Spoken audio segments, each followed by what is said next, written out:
அது சமாதான முயற்சியே இல்லை, ஊரை ஏமாற்றும் முயற்சி. ஏற்கனவே ஐயா பத்திரிகையாளர் சந்திப்பில் வாயை திறந்தாலே பொய், நல்லா பொய் சொல்லுவான், நடிப்பான் என்று சொல்லியிருக்கிறார். ஊராக போய் கட்சி வேலை செய்கிறேன் சொல்லுங்க முடிஞ்சுன்றாரு இல்லையா? சொல்ல வேண்டியதானே, சொல்லுங்கள் சார்.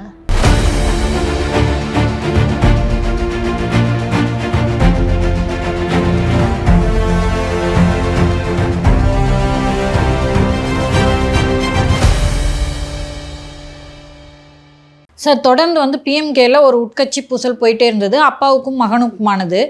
அப்பா வந்து சொல்லிட்டாரு, அன்புமணி வந்து எனக்கு நெஞ்சு வலி வர வைக்கிற அளவுக்கு வேலைகளை பண்ணுறாரு அப்படின்னு சொல்லிட்டு, இல்லை என்னை மன்னிச்சிடுங்க அப்படின்னு அன்புமணி சொல்லியிருக்காரு. ஸோ இது ஒரு நல்ல சமாதான முயற்சியாக பார்க்கலாமாங்க சார்? அது சமாதான முயற்சியே இல்லை, ஊரை ஏமாற்றும் முயற்சி. ஏற்கனவே ஐயா பத்திரிகையாளர் சந்திப்பில் வாயை திறந்தாலே பொய், நல்லா பொய் சொல்லுவான், நடிப்பான் என்று சொல்லியிருக்கிறார். என்ன கேட்குறாரு உங்கள் அப்பா? செயல் தலைவராக தொடர்கிறேன், ஊராக போய் கட்சி வேலை செய்கிறேன் சொல்லுங்க முடிஞ்சுன்றாரு இல்லையா? சொல்ல வேண்டியதானே, சொல்லுங்கள் சார். அவ்வளோதானப்பா அவர் கேட்குறது. அதுவும் ஒரு வெளிப்படையாக அறிவிச்சிருந்தார், 26 தேர்தல் வரைக்கும் நான் கட்சியை பார்த்துக்கிறேன், அதுக்கப்புறம் நீயே வச்சுக்க என்று சொல்கிறார். அதற்கும் ஒத்து வரவில்லை. இப்போது நான் அது சொன்னதை அழிச்சிருங்க, கோட்டை ஃபஸ்ட்லேருந்து போடுங்க, 26க்கு பிறகு நான் தான் கட்சியை பார்ப்பேன்ட்டார். அவர் சொல்கிறது அதானே, அப்பா நீங்கள் 100 ஆண்டுகள் வாழ வேண்டும், நீங்கள் என் குலதெய்வம். 100 ஆண்டுகள் இருந்தால் 100 ஆண்டுகள் இருக்கிற வரைக்கும் நீங்கள் வர முடியாது, அதான் அர்த்தம். அப்பாவுக்கு ரத்த அழுத்தம், சர்க்கரை நோயெலாம் இருக்குது, நீங்கள் டென்ஷன் ஆகக்கூடாது. 45 ஆண்டு காலமாக நீங்கள் வளர்த்த இயக்கத்தை வழிநடத்த நாங்கள் இருக்கிறோம், உங்களுக்கு என்ன வேண்டும் சொல்லுங்கள். அவர் சொல்லிட்டாரு என்ன வேணும்னு. தலைவர் பதவி தான்ப்பா எனக்கு வேணும். இவர் தலைவராக இருந்து நான் அதை செயல்படுத்துகிறேன். எப்படி? அன்புமணிக்கு தன்னை தவிர எல்லாரும் முட்டாள்னு நினப்பு. இது மற்றவங்க இருக்கலாம் அப்படி முட்டாளா, அவங்க அப்பா முட்டாளா? இன்றைக்கி டைம்ஸ் ஆஃப் இந்தியாவுக்கு நான் 4-8 பேட்டி வரிசையாக நியூஸ்மெண்ட்டில் ஷபீருக்கு கொடுத்துருக்காரு பேட்டி, அதுலேயும் போட்டு வச்சிட்டாரு. இதே போல் அதிரடியாக சில பேட்டிகளை தந்தி டிவிக்கும் இன்னொரு சேனலுக்கும் ஐயா கொடுத்துருக்கிறார். நாமளும் ஒரு பேட்டி கேட்கலாம் சார். கேட்கலாம், தருவார். அன்புமணி தலையிட்டு தந்தி டிவியில் போடக்கூடாதுன்னு நிறுத்திட்டாரு. ஓ, நிறுத்துறியா நீ? ப்ரொமோஷன்லாம் வந்துச்சு, ப்ரொமோ வந்துச்சு, ட்வீட் போட்டாங்க, ட்வீட்டையும் டெலிட் பண்ணிட்டாங்க. ஸோ ஐயா, ஓ நீ அதை நிறுத்துறியா, பார்க்குறியாப்போ? ஷபீர் வாப்பா தம்பி, உனக்கு ஒரு பேட்டி. டைம்ஸ் ஆஃப் இந்தியாவில் ஜூலி மாரிப்பண்ணன், ஜெயா மேனன் அடிச்சிருந்தாங்க, உங்களுக்கு ஒரு பேட்டி. அதுலேயும் சொல்லிட்டார், பாட்டில் தூக்கி அடிக்கிறாங்க அம்மா மேலே. ஐயா, நீங்கள் வந்து 26 தேர்தலுக்கு பிறகு நான் தலைவர் பதவியில் நீடிக்க மாட்டேன்னு நீங்கள் ஏற்கனவே சொல்லியிருக்கீங்களே, அது தவறு, அதை திருத்தி விடுங்கள். 26க்கு பிறகும் நான் தான் நீடிப்பேன். இன்றைக்கி டைம்ஸ் ஆஃப் இந்தியாவில் வந்திருக்கு. அப்போது எவ்வளோ சைஸாக உருட்டுறாரு. அப்போ உங்களுக்கு என்ன வேண்டும்? அவர் தான் சொல்லிட்டாரு தலைவர் பதவி தான் வேண்டும்னு. அப்போ நீ அது கொடுக்காம நான் மன்னிப்பு கேட்டுக்கொள்கிறேன்னா என்னென்னா சிம்பத்தி ஆகுமா? இதுக்கு நடுவில் சோகா போய் எடப்பாடிக்கிட்ட வந்து 26ல் தேமுதிக கொடுக்காதீங்க, எங்களுக்கு கொடுங்க அந்த சீட்டுன்னு போய் கேட்டால் அவருக்கு தெரியாது என்ன நடக்குதுன்னு. ஸோ இப்போ பாமகவினர் அதிமுகவில் இணையிற மாதிரியான செய்திகள்லாம் வருது. இந்த பூசல் வந்து பாமகவை வலுவிழக்க தானே சார் செய்யும்? இதை யார் உணரணும்? இது ஐயாவுக்கு தெரியும். அப்படி போனாலும் பரவாயில்லன்ற முடிவு வந்துட்டார் அவர். நீ இந்த பகுதியை தானேப்பா சொல்லுப்பா, ஒரு பாமக தொண்டன் என்னப்பா நினைப்பான் சார்? உங்களுக்கு ஏன் அதிமுக நோக்கி போகிறாங்க சார்? இப்போ இந்த ஓட்டு பர்சன்டேஜ்லாம் அதில் நான் பார்ப்பேன், எந்தெந்த கட்சி எவ்வளோ வாக்கு வாங்கியிருக்காங்க அப்படின்னு சொல்லிட்டு. அதில் வந்து முதலிடத்தில் வந்து எங்கள் அவர் குமரகுரு இருக்கார், அதில் எங்கள் ஊர் தான் வந்து லைக் ஏடிஎம்கே, எப்பயுமே ஏடிஎம்கே தான் வரும். ஸோ அப்படிங்கும்போது அவர் வந்து முதலிடத்தில் இருந்தார். 2வது இடத்துல வந்து டிஎம்கே இருந்தாங்க. 3வது வந்து பாமகவுக்கும் திமுகவுக்கும் இருக்கிற ஓட் டிஃப்ரென்ஸும் ரொம்ப கம்மி. அந்த அளவுக்கு வந்து இன்னுமே அந்த பகுதிகளில் வந்து இன்னும் வலிமையாக வச்சுருக்கார் கட்சியை. அதுக்கு முக்கிய காரணம் வந்து 2 காரணங்கள் வந்து இருக்குது. ஒன்று வந்து காடுவெட்டி குரு மூலமாக வந்து கட்சியை வளர்த்தார். இன்னொன்று வந்து அவர் நடைப்பயணமாக போனார்ல, அவரு கூட இருந்த சில முதியோர்கள்லாம் இருக்காங்கல்ல, அவர் ஐயாவோட பயணிச்சவங்க, அவங்களாம் இன்னும் இருக்கிறாங்க. ஆக்சுவலாக அவங்க தான் வந்து ஊரில் வந்து அந்த கட்சியை கட்டுப்படுத்துகிறாங்க. இப்போ வந்து இப்போ கட்சிக்கு வராங்களா ஒரு 30-40+, அவங்க என்ன நினச்சிக்கிறாங்கன்னா, இவங்களுக்கு தான் வயசாகிடுச்சே நம்ம வந்துடலாம் அப்படின்னு சொல்லிட்டு நினைக்கிறாங்க. ஆனால் இன்னுமே வந்து அவங்களுக்கான அந்த நான் சொல்கிறேன்ல அந்த 60+, 70+, அவங்களாம் வந்து இன்னும் வந்து ஸ்ட்ராங்காக இருக்காங்க, ஃபீல்டு ஒர்க் பண்ணுறாங்க. அவர்களுக்கான மரியாதை ஊரில் இன்னும் உண்டு. அல்ல சார், அவங்க தான் நாட்டாமக்காரன்னு சொல்லுவாங்கல்ல சார் ஊரில். நாட்டாமக்கார சொல்கிறது தான் சார் ஊரில் கேட்பாங்க. உண்மை. இன்னொன்று, ஒரு பாமக தொண்டன் என்ன இப்படி அடிச்சுக்கிறாங்க அப்பாவும் பிள்ளைங்க, இது என்றைக்கு முடியுதுன்னு தெரியல, இவங்க இப்போ அடிச்சுக்கிட்டு செட்டில் ஆகிவாங்க, நமக்கு இந்த ஊரில் மரியாதை இல்லை, ஒரு கட்சியில் இருந்தால் தான் மரியாதை, பேசாமல் சிவிஎஸ் அண்ணன் கூட சேர்ந்தனாலாவது நாளைக்கு ஆட்சிக்கு வரப்போகிறாங்க மரியாதை நினைப்பாங்களா நினைக்க அதை தாண்டி மாட்டாங்க. நினைப்பாங்க சார். அது வந்து அவர் ராமதாஸ் அவர்களே சொன்னார், அதிமுகவும் பாமகவும் வந்து ஒரு நேச்சுரல் இயல்பான கூட்டணி. அது ஏன்னா வச்சுங்களேன், திமுக வந்து உங்களுக்கு வந்து பேக்வர்ட் கம்யூனிஸ்ட் அந்த கேஸ்ட்டுக்கான கட்சி ஓகேவா, அங்கே இருக்கவங்க முக்கிய பதவிகளுக்குலாம் அவங்க தான் இருப்பாங்க. இது வந்து அதிமுக வந்து இடைநிலை சாதிக்கான கட்சி. இங்கே இருக்கவங்கலாம் வந்து லைக் ஒரு பக்கம் கொங்கு வேலை இருப்பாங்க. அல்ல அதிகம் சொல்கிறது உங்களுக்கு பிரதிநிதித்துவம் வந்து சிவி சண்முகம் இருக்காரு, அங்கே முனுசாமி இருக்காரு. சவுத்தில் வேணால் ஒரு காலத்தில் வந்து அதிமுக முக்குழுத்தர் கட்சி இல்லை. ஸோ அந்த மாதிரி சொல்கிறோம்.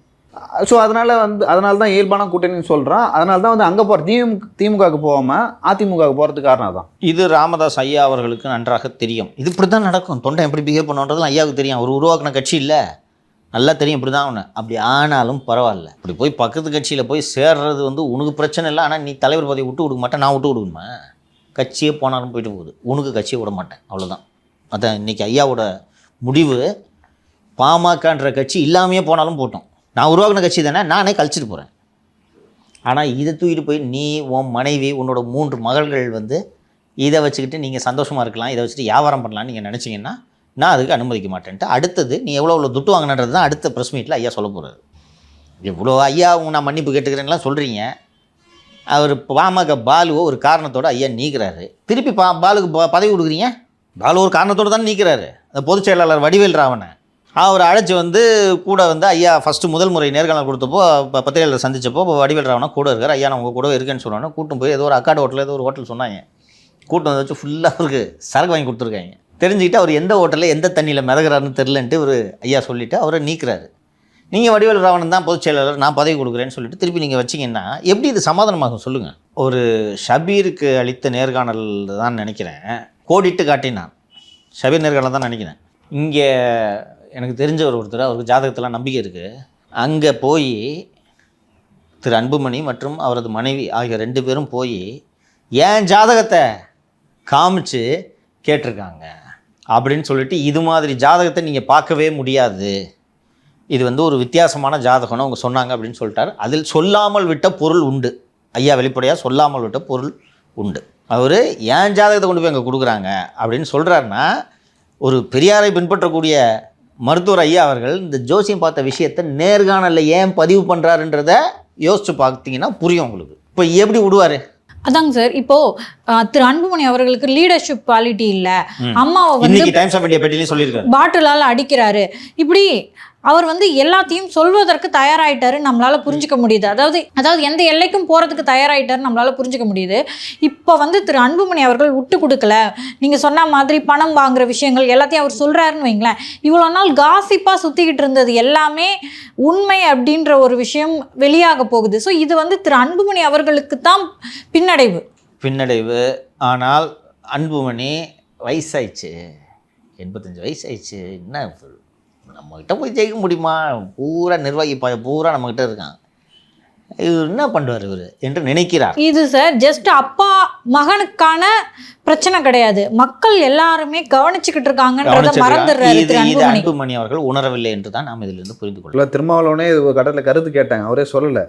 திருமாவளவன் ரீசெண்ட் இன்டர்வியூலே சொல்லிருக்காரு, அவர் என்னதான் எதுக்காச்சும் ஒரு கடத்துக்கு போய் அன்புமணி என்ன இருந்தாலும் உங்கள் அப்பா அவர் நீங்கள் விட்டு கொடுத்து தான் போகணும் அப்படின்னு சொல்லிட்டு திருமாவளவன் ரொம்ப வெளிப்படையாக பேசியிருக்காரு. விட்டு கொடுக்காம இருக்க சார் அவரோட இமேஜ் டேமேஜ் ஆகிட்டு இருக்கு. அது ஒரு உணர்ற மாதிரி தெரியலம்மா. அந்த டேமேஜ் ஆகிருதுன்றது உணர்ந்தாரோ இல்லையோ தெரியல. அப்பா நான் மன்னிப்பு கேட்டுக்கிறேன், உங்களுக்கு சுகர் இருக்குது பிபி இருக்குன்னா என்ன அர்த்தம்? ஒரு மேடையில் போய் 86 வயசு ஆளுக்கு சுகர் இருக்குது பிபி இருக்குன்றது சொல்கிறதுக்கான தேவை என்ன? வயசாக ரெஸ்டடே சுகர் இருக்குது பிபி இருக்குது. அவரே ஒரு டாக்டரு, அவருக்கு சுகர் இருக்குது பிபி இருக்குன்னு தெரியாதா? நீ பொதுக்கூட்ட மேடையில் பொதுக்குழு கூட்டி தான் சொல்லணுமா? இன்னொன்று பொதுக்குழுவை கூட்டும் ஒவ்வொரு நிறுவனரின் வழிகாட்டுதலோடு தான் பொதுக்குழு கூட்டப்பட வேண்டும் இல்லையா? அதான் அமைப்பு விதி. நீ பொதுக்குழு கூட்டத்தை நடத்திட்டு அதில் வந்து அப்பா அவங்களுக்கு சுகர் இருக்குது பிபி இருக்குன்னா இதெல்லாம் அவருக்கு புரியாதா? ஒரு நாள் விட்டு கொடுக்க மாட்டாருமா. அதான் சார், சந்தர்ப்பம் சரியில்லை அப்படின்னா நல்ல லீடர்ஷிப் குவாலிட்டி இருக்கவங்க தற்சமயத்துக்கு பின்வாங்கிறது தான் சார் சாமர்த்தியம். அது வந்து ஒரு ஜென்ரலோட பேசிக் குவாலிட்டிஸ். உலகம் பூரா வந்து போர் குறித்த நூல்களை எழுதிய அத்தனை தத்துவ ஞானிகளும் த ஆர்ட் ஆஃப் வார் எழுதினவர் எல்லாரும் சொல்கிறது தோல்வி உறுதி என்று தெரிந்தவுடன் மோதக்கூடாது, பின்வாங்கணும். வெற்றியை உறுதி செய்து கொண்டு போருக்கு செல், அது வரைக்கும் தயார்படுத்து, பின்வாங்குவது தவறில்லை இட்ஸ் அ டாக்டிக்கல் ரிட்ரீட். ஏன்னா திரு ராமதாஸ் அவர்கள் சொல்வது எல்லாமே வரலாறாக போகுது. ஆமாம், அவருக்கு லீடர்ஷிப் குவாலிட்டி இல்லைன்னு சொல்கிறதா இருக்கட்டும், தாயை மோசமாக நடத்தின விஷயமா இருக்கட்டும், பாட்டில் எடுத்து அடிச்சான்னு சொல்லிட்டு இன்றைக்கும் சொல்லியிருக்காரு. நான் சரி அன்றைக்கி ஏதோ கோவத்தில் சொல்லிட்டாருன்னு நினச்சேன். இன்றைக்கி டைம்ஸ் ஆஃப் இந்தியா ரெக்கார்ட் பண்ணுறாரு பாத. அவர் பொய்ன்னு மறுக்கிறாரு. என் மகள் ஸ்ரீகாந்தி சாட்சி, ஒரே வரையில் முடிச்சிட்டாரு. எங்கள் அப்பா பொய் சொல்கிறாருன்னு அன்புமணி சொல்கிறதுக்கு என் மகள் ஸ்ரீகாந்தி சாட்சி கூட இருந்தார். ஸோ ஒரு அன்புமணி எதை நோக்கி போகிறோம் அப்படின்றது தெரியாமல் போயிட்டுருக்காரு. இல்லை சார், ஒரு தலைவர் அப்படின்றது அன்புமணி ஆயிடுறாருனா கூட இன்றைக்கி நடந்துட்டு இருக்க அவருடைய இமேஜுக்கான டேமேஜ் இருக்குல்ல. ஸோ அவர் தலைவர் பதவியை பிடிச்சி கூட அது வேஸ்ட்டு தான் சார். காலம் காலமாக மக்களோட மனதில் அது நிற்க தான் போகுது. தொண்டர்கள் சொல்லணும், அப்பா சொல்லணும், நீங்கள் தலைவராக இல்லையா, எனக்கு கட்சியோட நிறுவனரே ஒத்துக்கலைன்னா எந்த அளவுக்கு போவார்ன்றதை நான் ஏற்கனவே சொல்லியிருந்தேன். நான் சின்னத்தை ஃப்ரீஸ் பண்ணுற அளவுக்கு போவார். மாம்பழ சின்னம் மகனுக்கு கிடைக்காத அளவுக்கு செய்து விடுவார். மகன் மாங்கனி கிடைக்கவில்லை என்று கோவித்து கொண்டு குன்றத்துக்கு போனாலும் மாம்பழம் கிடைக்கப் போவது இல்லை.